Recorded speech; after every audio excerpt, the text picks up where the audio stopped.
Our goal was to solve this equation. We have 3s squared equals 9s. Note that I have this s squared right here. So this is not a linear equation, so we cannot just rely on our ideas of using the order of operations in reverse.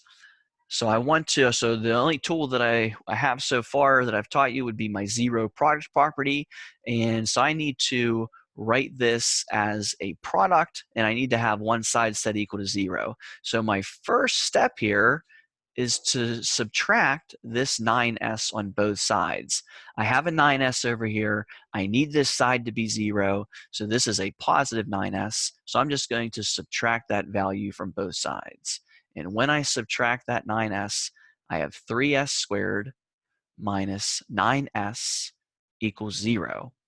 Now I have 0 over here, so I'm ready to do my factoring step. So 3s squared minus 9s. If I want to factor this, I got to pull out my greatest common factor. Between 3 and 9, I'd be able to evenly divide both of those by 3, so I can pull out a 3. And I always want to take my smallest exponent with my variables, so that's going to be s. 3s times what gives me 3s squared? Would be 3s times s, that gives me 3s squared. And 3s times what would give me negative 9s? Just kind of thinking through this using the distributive property, and this would be 3s times negative 3 would give me this minus 9s. Now I'm ready to apply the zero product property. I have 0 on one side of the equation. I have a product on the other.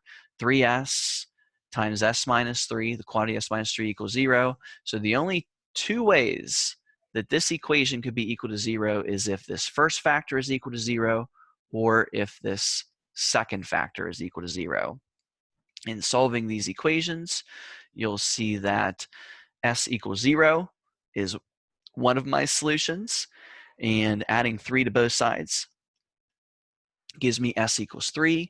S equals 3 is my other solution. Let's just substitute those in real quick and make sure that they work. So 0 squared would be 0. 0 times 3 is 0. 9 times 0 is 0. So whenever I plug in 0, I get 0 on both sides. So this answer looks good to me. And let's plug in the 3. 3 squared would be 9. 9 times 3 would be 27. So my left-hand side is 27 for an s value of 3. And plugging in 3 over here, I have 9 times 3, which is 27.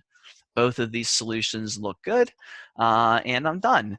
So once again, key idea is that you have to have one side set equal to 0 to take advantage of the zero product property.